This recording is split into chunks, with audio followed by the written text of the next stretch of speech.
So today I'm joined by Mr. Gareth Cummins. You may recognise Gareth from the Thomas House, from the Lost Art podcast and the Wasted Youth podcast. How are you doing, sir? I'm good. I'm tired. I'm tired already. I've been tired for a year now, but I'm all right. I'm grand. Filling the days.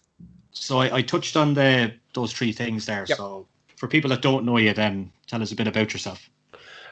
So I suppose what people would know me most for in Dublin would maybe be the Thomas House pub, which me and my business partner Kevin opened on, what was it, the 11th of July 2011, I think, something like that.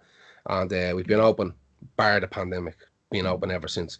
So it's a bar that kind of focuses on alternative music, alternative lifestyles, as much as I hate saying that kind of stuff. It's kind of a home for the people who don't necessarily feel like they have a home in other bars in Dublin. So we've got a small little venue in the basement where we have live gigs and we have clubs, DJs and stuff like that. And then the ground floor is just an open bar where it's open 7 nights a week, go late on the weekends, and DJs playing everything from punk to metal to ska, indie, rockabilly, psychobilly, whatever, you name it. Kind of, if it's alternative, it's guitar based. We've done hip hop nights and stuff like that in the past. If it's alternative music, that's what we focus on. And we've done stuff like book signings from like really big fantasy novelists, and we've had like meet and greets with people who were in the Sex Pistols, and we've had solo gigs, we've had secret gigs, we've had after parties, like all that kind of bullshit that's associated with kind of the alternative scene in Ireland, because it's Ireland is known as being like one of the hubs in Europe for music in general. But when it comes to alternative music, the world is not as big and as wide as you think it is. Just because your favorite alternative band are selling out a stadium with 10,000 people, and it doesn't mean that like 10,000 people are actually bothered with that music. Like maybe a quarter of the people there are diehard fans, and the rest of them have been dragged along or got free tickets, you know. So you instantly lose massive percentages of people once the main event is over, like, you know. There's a kind of a misconception when I heard about the bar before, it was like that it was strictly a rock and metal bar. No. And yeah, from being there, but that's what I heard before I went to the bar, you know. At the start, the biggest take up we had was from like kind of rockabilly crowds. Yeah. And rockabilly's not like, it's big, but it's not, you couldn't run a bar off the back of rockabilly.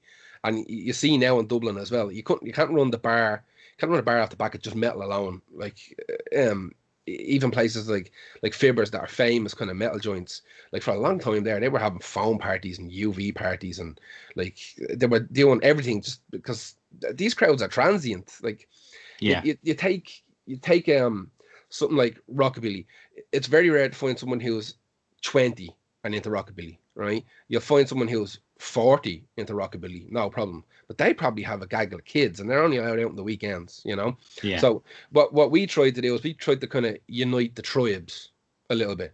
And it used to be that, you know, if there was a gang of punks in a pub and a lot of metalheads came in, they'd look at each other sideways. And we tried to make it such that, like, the playlist of the DJ would keep everybody kind of happy. Because, like, as much as it's oversaid now, like, we are kind of all in this together, you know? And it's, like, there's no reason that someone who's into rockabilly can't listen to Stiff Little Fingers or enjoy a decent old school hip hop song as well. Like, this, you know, there's a lot of kind of tribal weight thrown around these kind of genres and stuff like that. But like, at the end of the day, as long as it's not fucking Beyonce or whatever, you know what I mean? And I love lots of Beyonce music as well. Like, I'm not the gatekeeper here, you know. But what we tried to do was, if it's alternative, it's got its own little kind of niche crowd, then it all gets chopped up and it all gets thrown in the stew. And that's what the playlist is. Like, the playlists, if you go in the Monday night, there's no DJs. It's just like our standard Thomas House playlist, and it's literally everything on there, from like Sepultura to The Damned to Kanye West. Like, if it's in that bracket, it gets played. And if you're unhappy with something, just shut the fuck up for 5 minutes and be over. You know what I mean? Like, that's the way THs work. The same with the way we run the gigs. We tried to like, we would book X amount of gigs ourselves a year, but the rest of the year we just rent the room out to whoever wants. So if some up and coming band or really well known band wants to rent the room, We charge them a couple of quid. We don't even get it. Go straight to the sound engineer. So essentially, they're renting the room off a sound engineer. We don't charge anybody for the room. It's just the sound engineer getting paid. They charge whatever they want at the door, and capacity is officially 100, but we say 80. You know. Yeah. And because even at 80, like, it's tight. Jesus, like they're stuck on each other, like. Yeah. Two things I like about the bar. Number one, the television is always off. And number two, you can get a pint of Kilkenny beer there. Yes, you can. Yeah, you can. Sometimes you can. It's not there at the moment because they're not making it. They stopped making it until the pandemic's over. They stopped making McArdle's. They stopped making Kilkenny. They've stopped making, I think, maybe Harp. They're focusing on Hop House. They're focusing on Guinness. This is just Diageo, their brands. But they're they've cut a load of their brands out. But yeah, we've done Kilkenny for a long time. I think it's still in there now. The badge is still there anyway. The kegs are all gone. It's all gone sour. So that was sent back. The TV is 99.9% of the time off. There's a club night that I run in there the last Saturday of every month called Pazuzu, which is basically I just get drunk and I play whatever I want. And it's like pretty popular actually because it was designed to go against the grain with the kind of tribal nonsense where it wasn't. Generally, you get like a big gang of skinheads come in. The DJ sees a lot of skinheads come in. They're like, I'm going to play loads of ska and loads of kind of old school punk rock. Keeps them happy. And the people who aren't into that music, they're sickened then. So I don't give a fuck who's in there. I'm just going to press play on whatever I want. So what I do with the TV is I hook got a little USB stick and like a media box, and I play old He-Man cartoons and G.I. Joe cartoons and stuff like that while I'm DJing. That's so it does get a bit of use, but it's not on. It's not hooked to a satellite or anything like that. It's essentially a big computer monitor, is what it is. Yeah.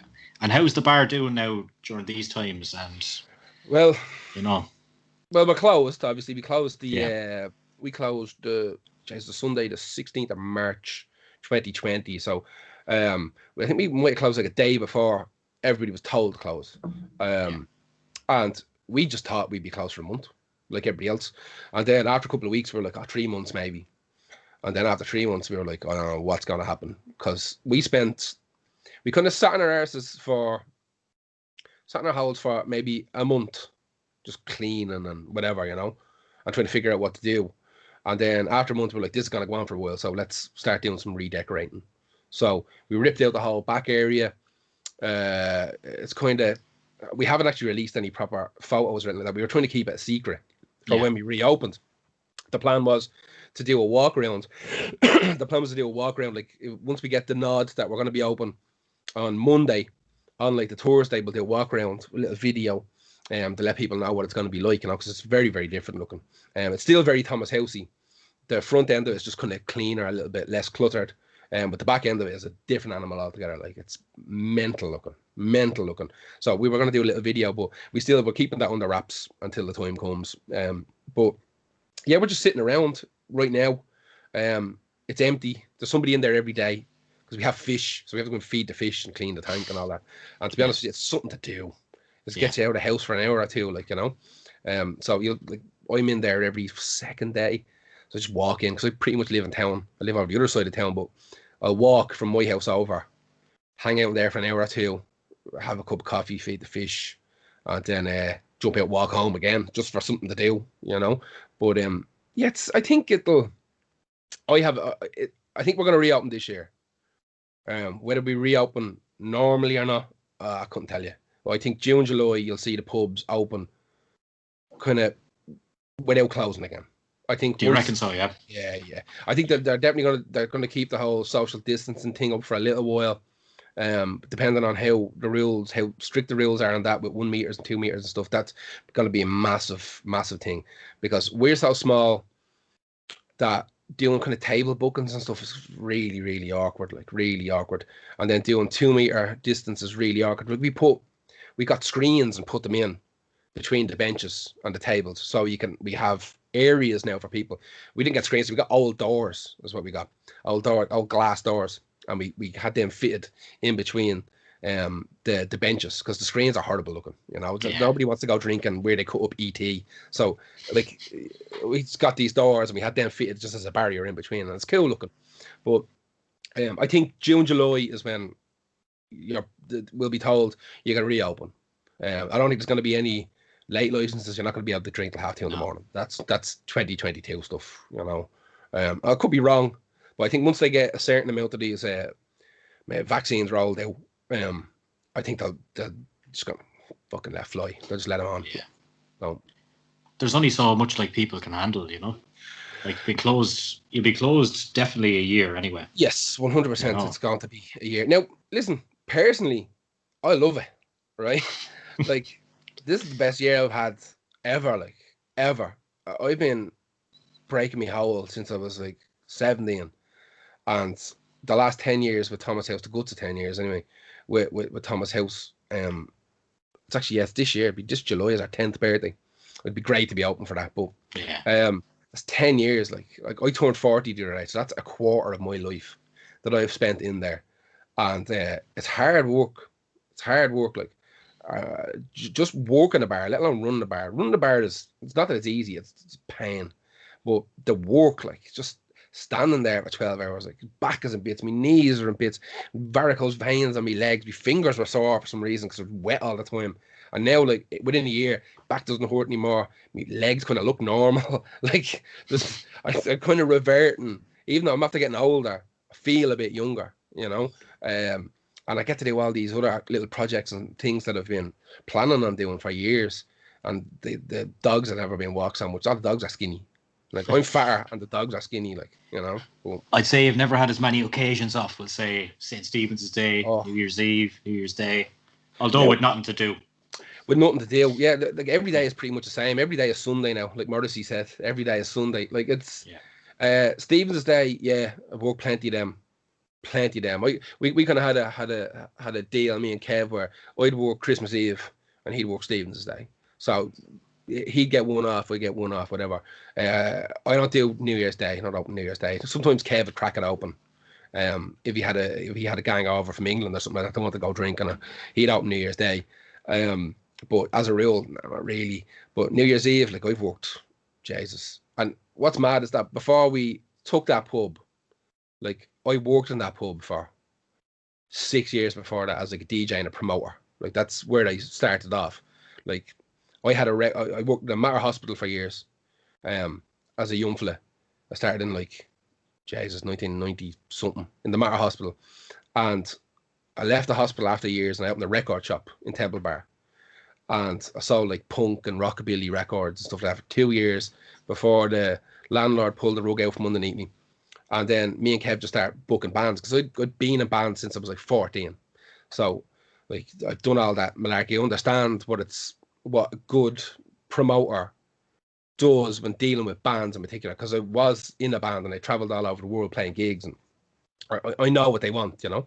So we started putting on gigs for Whelan's. Then Whelan's offered us a job, so they hired me and Kev as promoters in Whelan's, and we had our own office up there. We looked after the bookings for Whelan's, for the Village, for the Mercantile, all those kind of Whelan's affiliated bars. We were there for a while as well, and then we left there because we were offered Thomas House, and the guy who owned Thomas House was leaving, and he offered us a lease on it. And we were like, I don't know how. I'd never pulled the point. I'd never even been behind a bar. Like I worked as a lounge boy for one night when I was about 13, and I hated it. One night and I quit.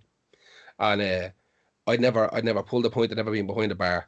But I just thought I'd just get locked. This would be great. I'd just get drunk all the time, play records and book bands I like. And it was kind of like that for the first year. You know, it was like that for the first year. But after a while, man, it's like, Jesus Christ, like the bills don't stop coming, and the tax man won't start ringing me. Like it's painful. It's absolutely painful. Like what's rates? Like it's just constant. But you kind of you start to get a grip on it after a while. But essentially the way it's set up is that this country doesn't like independent business. This government, all governments, love big multinational corporations because they can deal with one person for tens of thousands of staff, and it's one tax return in a year, and they look at all the little swines like us like little small independent business, like, oh my God, like they're clogging up the system so hard when we can just send this bill to Microsoft and they pay it the same day or whatever, you know. So they just don't like small businesses. So they make everything really difficult for you. So we have to learn how to kind of dance around that system as a tiny bar. And there's so many like archaic, stupid laws and rules about selling alcohol over here. So even today, like I work in a supermarket, like so. Yeah. Today they came up with the idea that you're not allowed to do multi-buys anymore. So you can't get, say, 3 beers for €9. Multi-buys are gone. It's madness. Where was I today? I was in Dundrum today. And one of the big off licenses there, Devonies, I think it's called. And they're involved in we're involved in an alcohol convention where they shut like craft beer conventions. So weren't even open today. And that's one of the most famous off licenses in Dublin. Wasn't even open today. Jesus. You know? So I haven't a clue. That's probably because all their stock is multi-buy, like you said. Like everything's. I was in the office last week. 3 for 10 hour, 3 for 12, 4 for 10 hour, whatever, you know, that type of thing. And they just have to take everything down and reprice it. Yeah, because I was talking to my boss earlier and I was like, we're doing a deal, say 6 cans of Coors for £10. So I was saying to him, right, so we'll have to put the Coors to $1.67 a can then from tomorrow. Yeah, exactly. And that's what's going to happen. And then they'll give out about that. And then you have to come up with something else. Like, it's just, you know. And we've already had to hide the spirits. I don't know if you've noticed that in the shops lately. Really? The spirits are all behind shutters now. Oh, like cigarettes. That's right. Yeah. I've seen that. Yeah. Whatever they think helps and whatever gets this over and done with, I'm with them. Like, I really am. I'll give out about it, but I'm with them. If they tell me, you know, hop on one leg for an hour every night, like, you want to see me hopping on one leg for an hour every night. If it means that this moves along faster and gets over and done with, you know. We'll talk about something a bit more positive. Yeah, exactly. Yeah. The Lost Art podcast, how did that come about? So Lost Art is me and Paul Cook. It feels weird saying his real name. His name's Helmet. Right? His name is Helmet. Yeah. I refuse to call him Paul. Nobody ever does. Yeah, he doesn't like being called Helmet. But no. He's just getting called Helmet. I don't care. So me and him were involved in another podcast called the Nerdy Podcast. And that ran for, 2 or 3 years. And it was a weekly podcast. And basically what we do is every Tuesday night in Thomas' house, we ran a games night. And we would get together and we'd play like Warhammer and card games and just get drunk. Tuesday nights. That was the thing. And we decided one night, it's like, why don't we just talk about all the crap that we talk about every night while we're here? Why don't we just like stick a microphone down and I'll edit it and we'll put it out? And that's what happened. It turned into this podcast. And Helmet didn't necessarily play Warhammer or anything like that, but he'd come down and he'd play some, you know, card games, and sometimes somebody would bring down a PlayStation or something. And it was open to the public. Anybody could come down. And we'd get drunk, or some of the lads would just maybe have 1 or 2 beers because they were working the next day, and we'd hang out till closing time, we'd leg it. And we started doing the podcast, and we recorded the podcast after hours. And that got legs for some reason. That done really well. We ended up doing a couple of live shows where we live streamed to YouTube and stuff like that. Brought in a crowd, set up a little table and microphones and cameras everywhere on the stage, and broadcasted out to YouTube. And that was fun. But that kind of petered out because some of the lads got jobs, some of the lads had kids. Like there was like 10 of us involved in that podcast, you know. Yeah. It was crazy. So all the time, me and Helmet had been talking about doing like a music podcast. Both of us have been DJing for years, and both of us are obsessed with music. So we thought, why don't we start a podcast? So originally the idea, like, I had the logo on my head before the idea was even solidified. The idea originally was supposed to be that I wanted to create the ultimate playlist. So the idea was that it would be me and Helmet and maybe 1 or 2 other people, and each week we would have to pick a song each to add on to the playlist. But if 3 people together wanted to vote a song off the playlist, they could. Right. Okay. So it was always going to be evolving this playlist, and at the end of the year, it had this, in theory, murderous playlist. That was the idea. And then we thought, you know what, this is a pain in the bollocks. We're not going to be able to remember who said what and who done what, because we're going to be having a drink. So why don't we just make it, me and Paul Helmet will do a weekly show where we pick a theme, best cover versions, for example. We'll build a Spotify playlist, and the Spotify playlist, that was to get around the copyright infringement of like throwing the songs on on the podcast and putting it on YouTube or something like that, because you just shut down instantly the minute you play anything copyrighted on YouTube or Facebook. It's just it's gone. Forget it. Yeah. So we said, well, why don't we'll make the playlist, make like a 10-12 song playlist. We'll pick a song each, 6 songs each, all based on this theme, and then we'll sit down with our mics and we'll discuss our choices and any trivia that we have about the music, or anything we can do to link it together, or why we think these songs are a good choice for this playlist. That's what we will talk about. And then when we send the podcast out, in the text, we'll just put the link to the Spotify playlist. So it's just, it was a smart way to get around it. And that's doing bananas good. Like, that's like, still no money in it. No money in podcasting, unfortunately. There's like money for the top 10 in the world, and the rest of them are like, we're ranked the number, like something stupid, like in the top, as I was looking at the other day, like top 45 music podcasts in the world, right? Brilliant. But like the difference between like the top 2 and the rest of them is fairly substantial, you know what I mean? Like, but like we have a Patreon set up with people who like what we do. It's like $5 a month, and they can join the Patreon. We do exclusive podcasts and we do videos. It's like an OnlyFans, but for like 2 old lads talking about music. You know what I mean? OnlyFans, but no dick pics. Exactly. Yeah, that's next. Once we hit about 100 Patreons, we'll start doing dick pics. But the Patreon does well, and then we do a live show. We started a live show when the pandemic hit. We weren't able to sit down together because we would meet up every like Tuesday or Wednesday in the pub. The Thomas House was always where kind of all the podcast stuff happened. So Nerdy was recording Thomas House in the basement. Lost Art was recorded in the basement. And then when the pandemic hit, we were like, gee, we can't really get together. Like, so we had to figure out, use like Zoom or Google Meet to do our conversation. And then we just kind of Facebook each other back and forward choices, and then we build a playlist and we record it kind of online. Now it's lacking a certain element, like, as all online things do, but it kind of works, you know. But we start doing the live show then every Saturday. So we started the last week in March 2020. We did a live show from 9 p.m. to 1 a.m. every single Saturday. And same thing, we were trying to replicate the feeling of being in a pub. So go out and boil out a cans or a bottle of whiskey, and we'd sit there talking to each other and live stream it out on Mixler, which is a live platform, talking absolute nonsense and playing songs. Now, a couple of weeks ago, we decided to go every second week, just because I've got other stuff to concentrate. He's got other stuff to concentrate on as well. Yeah. So it's pretty much every 2 weeks now we do a live show. And it's going great. It's fantastic. It's like the one thing in my week that I like look forward to, you know. What's the story with the Michael Jackson video? So with Lost Art is kind of 3 things. You've got the podcast, you've got Lost Art Live, which is our radio show that we do every Saturday, and then there's Lost Art TV. So Lost Art TV, I turned the basement of Thomas House basically into a television studio. I went there when I bought green screens. To be fair, sheets, like they're actual green screens, but you can use anything.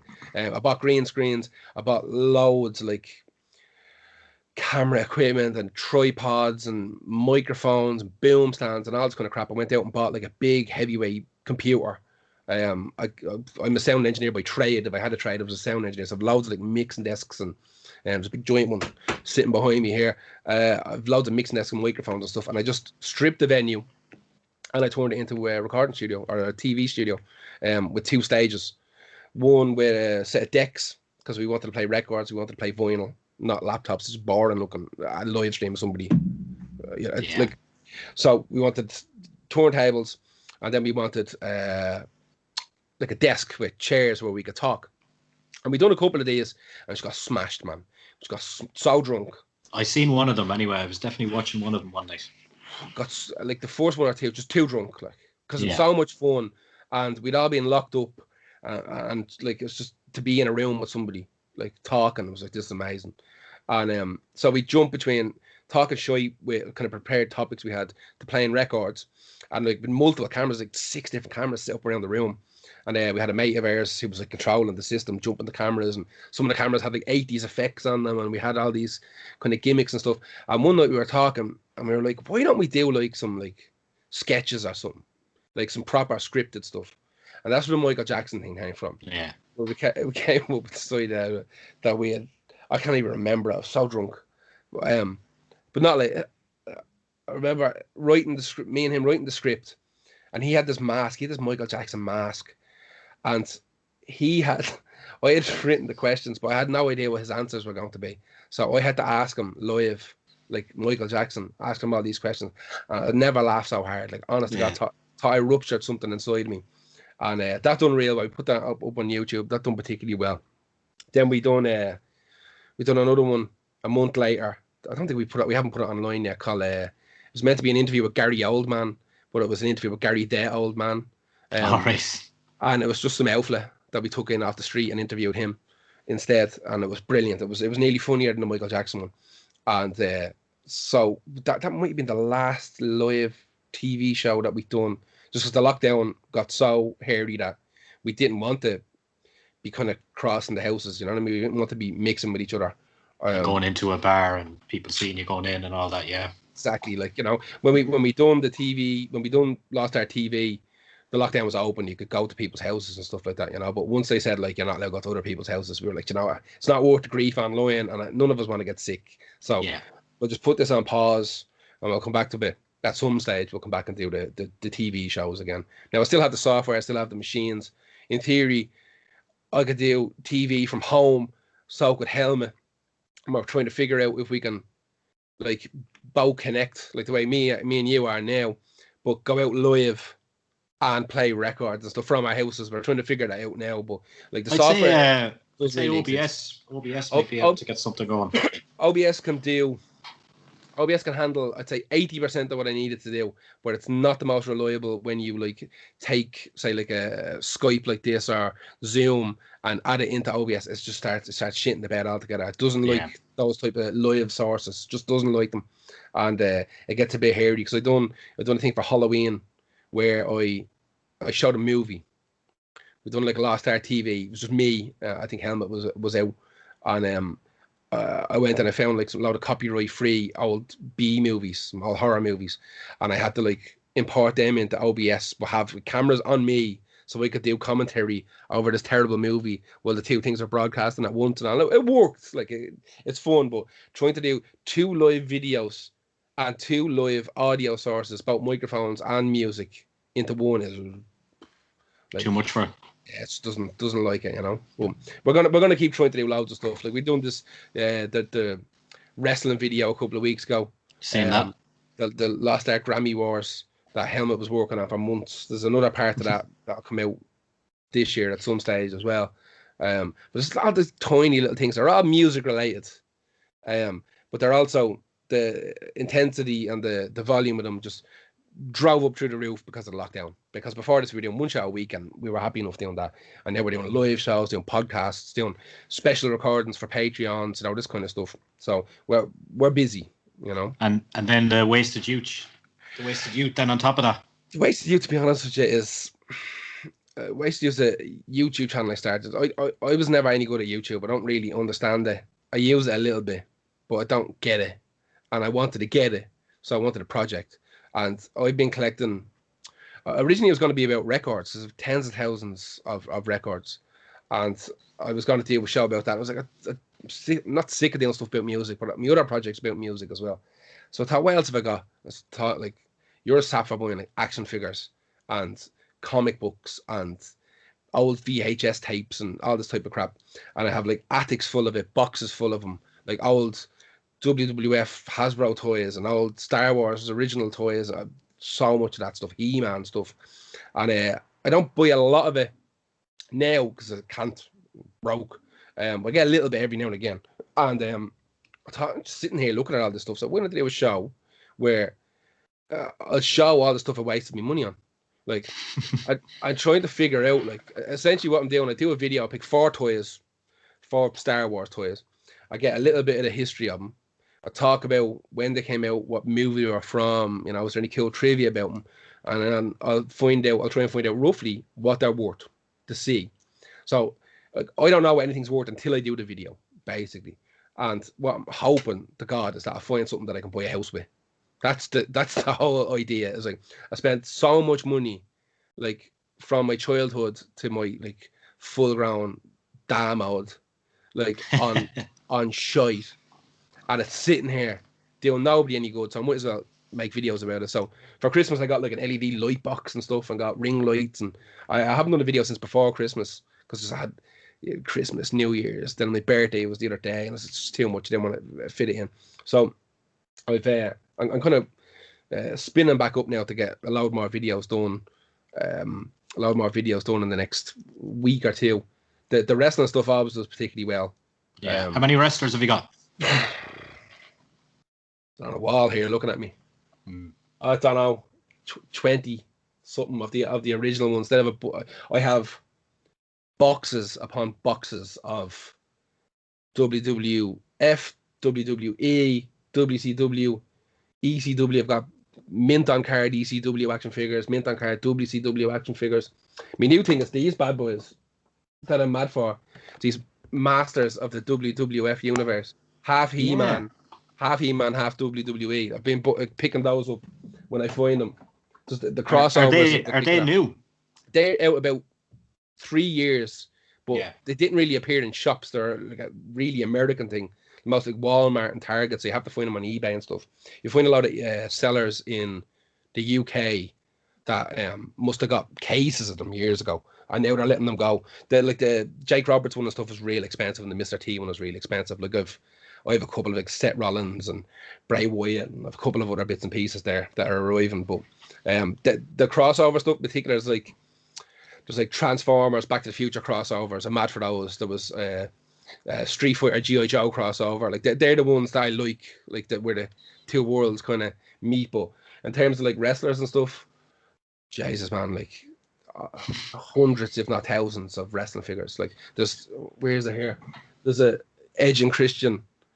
I can't. I'll move the camera. I'll knock everything down. There's like Titantrons and everything up here. Yeah. There's rings. There's everything. Like, and so I want to. Each video I do a kind of a theme. I try and keep them around 10 minutes, just because it's kind of boring to hear somebody talking about action figures. So I want to keep them around the 10-minute mark, and I've plans for hundreds more. Like just 4 toys, and then if it's like a comic book action figure, I'll dig out because I've tens of thousands of comics as well, and graphic novels, literally houses worth of crap that I wasted money on. So if I have something related, I'll pull that out as well. Like, I've got an action figure, I'll pull out a comic, blah, blah, blah, blah. Just try and make it a little bit more interesting. But that's 100% for me. That's something that I do on a Monday night. I'm sitting at home, because there's only so much telly you can watch. There's only so much TV you can watch.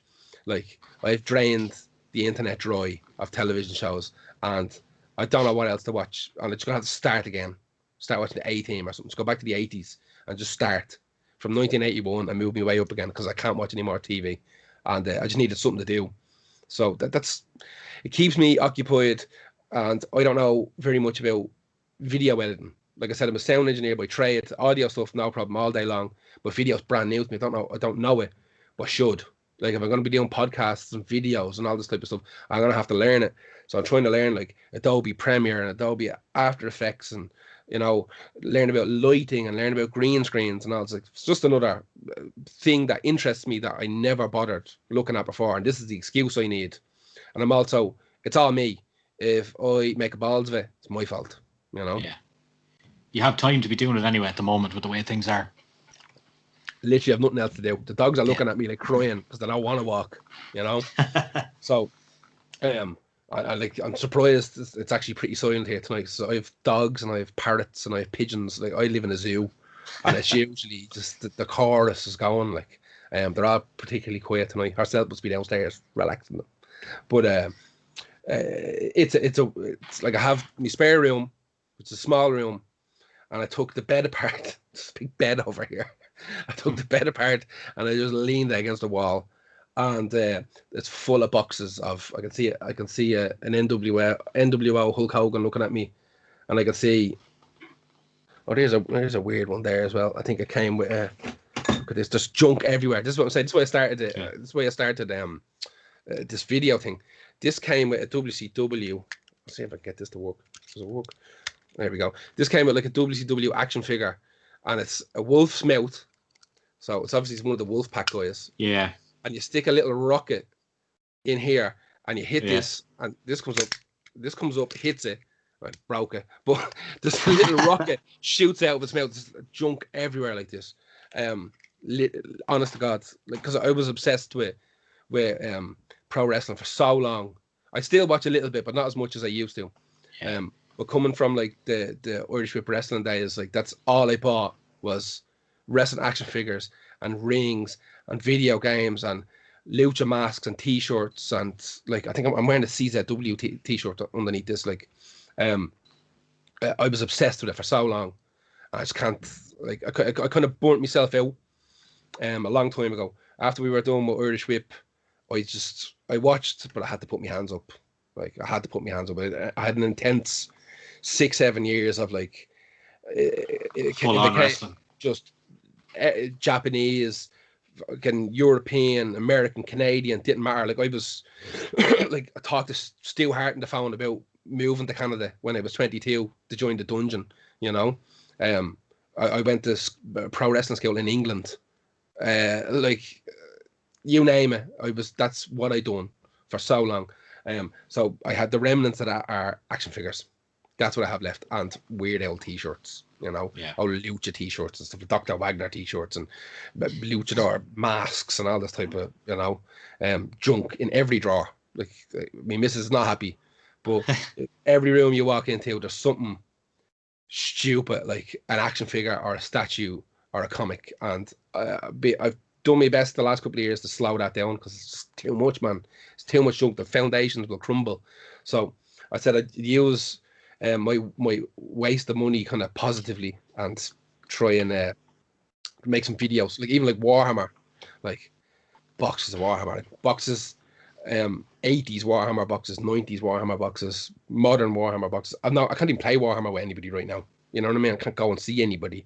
So junk everywhere, every square foot of this room in particular.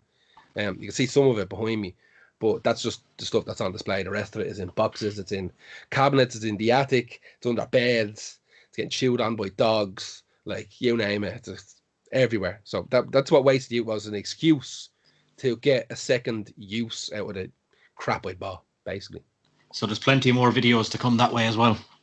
If I get around to it, like I said, I'm not putting myself on any sort of routine or schedule. If I don't feel like doing one week, I'm not going to do it because I won't be into it, you know. The problem with doing videos is not necessarily the making of the video, it's the editing it. It's a nightmare, like, and I'm crap, like. So trying to learn I learned how to put explosions and stuff a couple of weeks ago, so now everything's just explosions. Just drag that explosion. I'm going to move that explosion over there and make it look like it's coming out of my hand or whatever. And then I keep forgetting stuff. Like, tell people to, you know, subscribe and all the stuff you're meant to do on YouTube. Yeah. And I keep forgetting about that. But luckily, YouTube seems to be decent that you can kind of create a little video that they just tag on at the end that it's you saying subscribe, you know, tell your mates, share, blah, blah, blah. So you can add in your intro, you can add in your outro, and it will automatically do that for you as well. But again, I'm learning all this because I never messed with YouTube before. It was just a place you went to look at pictures of cats falling or whatever, you know. It wasn't a means of kind of being creative or getting involved or possibly even being a monetary thing, you know. For me, that was always kind of DJing and podcasts and trying to get some advertisers and promoters involved and stuff like that, you know. It was never do it off your own back and lash ads into it. And I can't even lash ads into it because you have to have like 10,000 views. Monetary and YouTube is a long way down the road, like, for if you're starting out, you know. Yeah, exactly. I do know one guy that has 250,000 subscribers, man. I actually went to school with him. He was on the podcast with me like a couple of months ago, and like he's living from it. That's all he's doing now. YouTube and Twitch streams, gaming. Gaming is weird. Crazy though. I'm crap at games. I love video games. I'm shy at them, and I play the same game. I play like Titanfall 2 all day. That's all I play, and no one wants to see fat 40-year-old man playing video games on Twitch. So I just play FIFA, Crash Bandicoot. That's it. Exactly. Like, all the games I want to play, nobody will want to watch. Someone will watch me play Red Alert 2 for like 12 hours. No, we don't. So it's not going to happen. Like, we have a Twitch account because we looked at when we're doing the Lost Art TV streams, the software we have, OBS only allows you to put out the one source, but I paid for some other piece of software, I can't remember what it's called, and it allows you to have as many outs as you want. So we could pump it out to like Facebook, Mixcloud, Twitch, bleeding, I don't know what, you name it. Anything that would take live video, we could send it there. But you're dealing with so many copyright infringement notices and takedowns. Like on the Twitch though, it won't mute you live, but it'll mute you once your video goes up afterwards. Right. See, we never even put those videos up after. When we were doing Lost Art Live, we would record it locally, and the video would go up on our Patreon.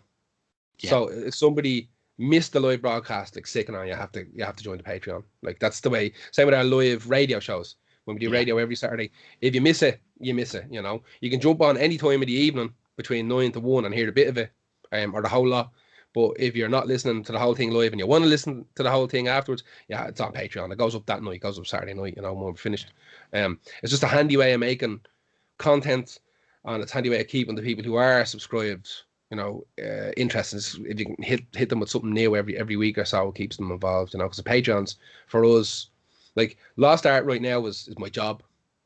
Lost Art is my job, and like we have a bunch of patrons. They absolutely make sure that like everything paid for, as long as it's like I don't have to take my meager out of work social welfare money that I'm living off right now, like nearly everybody else. And turn around be missing, say we can't afford the gas bill this month because I had to pay for Mixler and Mixcloud and Spreaker for the hosting, and I need a new microphone.